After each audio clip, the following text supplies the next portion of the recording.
Bienvenue dans le Focus suite de notre série sur les amours interdites. 8 reportages diffusés à tous les vendredis sur des couples du monde entier qui ont dû surmonter des épreuves pour être ensemble. Ce deuxième épisode nous emmène en Inde. Mohamed vit dans une enclave bengladaise entourée de barbelés en territoire indien.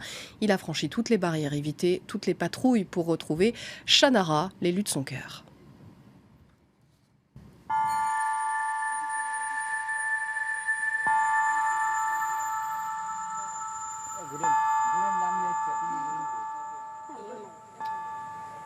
মুসলমান সানারা বিবি বয়স 20 বছর। আমি বাংলাদেশের মেয়ে, আমার বিয়ে হয়েছে। আমার নাম মোহাম্মদ হারিস শেখ। তা এখানে আমার জন্ম হয়েছে বাংলাদেশের ছিটমল মধ্য মশলডাঙ্গা। তা আমি বিয়ে করেছি বাংলাদেশে, আর ওইখানে বিয়েটা আমাদের হয়েছে ভালোবাসা হয়ে।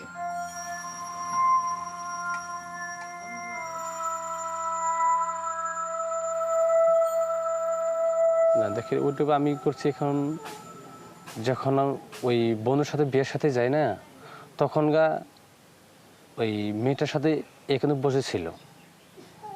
হ্যাঁ, তা বসে থাকার পরে তা আমি তো তখন বিয়ের সাথে গেলাম, যাওয়ার পরে ওখান থেকে ভালো ওই মনে করেন ভালো লাগবো, বন্ধুকে বললাম এইভাবে। তা তারপরে যে আমি এক হাতে যাব সেটা যাইতে পারিনি আমি তখনকার।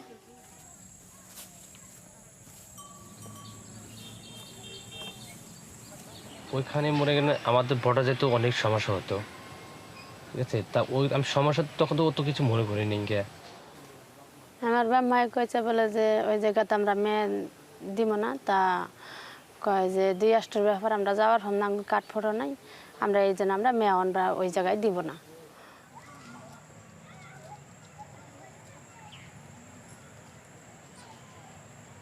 তারা তো কিসের জন্য ওই আইডেন্টি কার্ড নাই, রেশন কার্ড নাই, ওরাও আসতে পারবে না।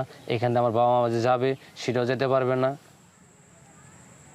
তার জন্যই মনে করি এখন আমি মনে করি আমার নিজে নিজে সিদ্ধান্ত নিয়েছি যে ওকে যে বিয়ে করে আনবো আমি বাংলাদেশ থেকে, তখন ওই পাশের লোক কিছু বলবে না, এক পাশের লোক কিছু বলবে না।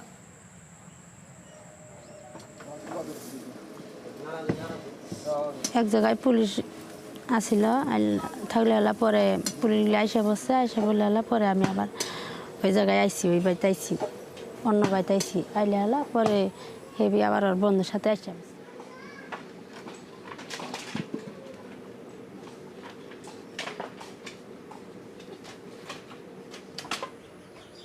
ইন্ডিয়ার যে রাস্তাটা ছিল সেই রাস্তা বলতে কাটতে বেড়া হয়ে গেছে। আচ্ছা, বেড়া যে হয়ে গেছে, এখন মনে করেন ওইটা গেলে গেট দিয়ে যেতে হয়। যদি গেট দিয়ে যাবো আমরা এখন, তখন আধার কার্ড রেশন কার্ড চাবে। তা আর বাপ মায়ের ফটো নাই, আর বাপ মা এই জায়গায় আবার পায় না, ভয় খায় বেশি। তা আমরাও ভয় খাই বেশি, তা আমরা ওই জায়গায় যাবার পাই না। তা আর বাপ মাও কান্দে যে আমরা ওই জায়গায় মেয়ে দিব না, আমরা যাবার পাম না। তা আমরা ফোন করি থেকে যে দেখবার পাই না। তা ছেলের জন্যে করে তার ছেলেকে নিয়ে যাবার কয় আঙ্গরে। তা আমরা যাবার পাই না, কয় না তোমরা আহো।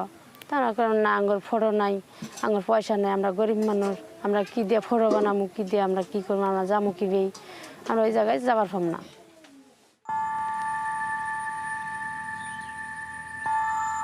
তা আমাদের এখানে এখনকার এটা বাংলাদেশের সিট। তা আমরা যখন দেখে বাংলাদেশের যে সরকার ছিল ওখানে আমাদের কোনো জিনিসকে কোনো সাহায্য এখন আমরা পাইনি কে।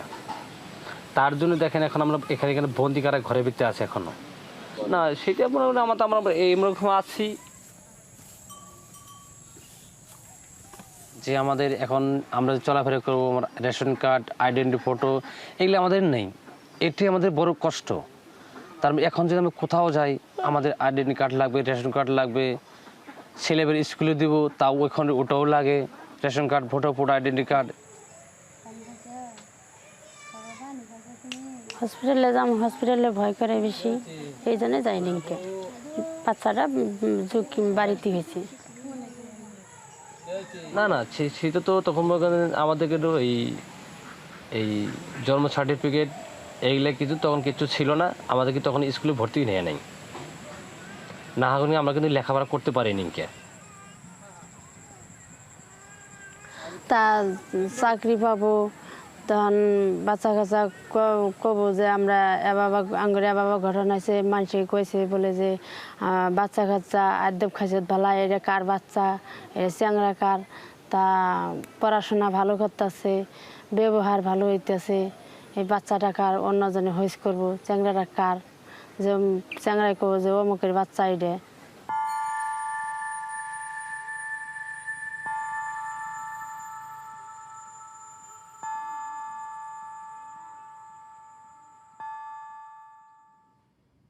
Voilà pour ce reportage. On va continuer à parler de ces enclaves avec mon invité Jean-Michel Lacombe, ancien ambassadeur de France au Bangladesh. Merci d'avoir accepté notre invitation. Merci de m'avoir invité. Alors on a vu à travers l'exemple de ce couple qui disait il leur faut des papiers pour aller à l'école, pour aller aux hôpitaux. Est-ce que vous pouvez déjà nous dire à quoi ressemble la vie dans ces enclaves ? Alors c'est un problème qui est dû au fait que le gouvernement indien ne veut absolument pas faciliter l'implantation de Bangladais en Inde. Donc il ne facilite pas la vie aux couples mariés, même si certains vivent d'un côté de la frontière et l'autre de l'autre. Le but du jeu, c'est de déplacer ces populations, c'est-à-dire que les habitants de ces enclaves aillent vivre au Bangladesh ? Le but du jeu, si on peut appeler ça comme ça, c'est d'envoyer un signal très fort au gouvernement de Dhaka.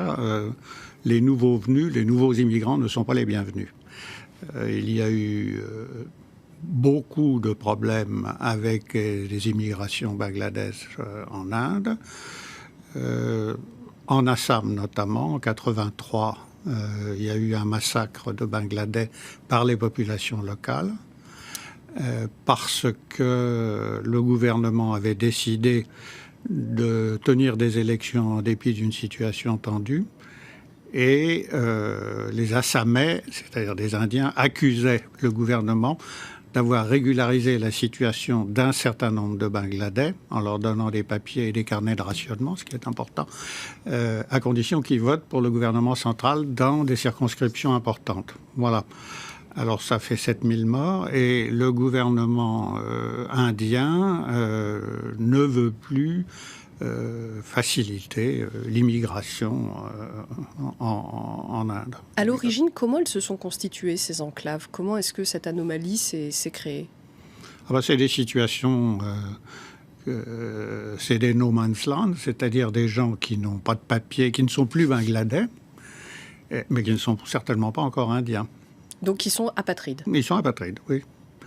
Et ce qui est surprenant, c'est qu'ils n'ont même pas de carnet de rationnement.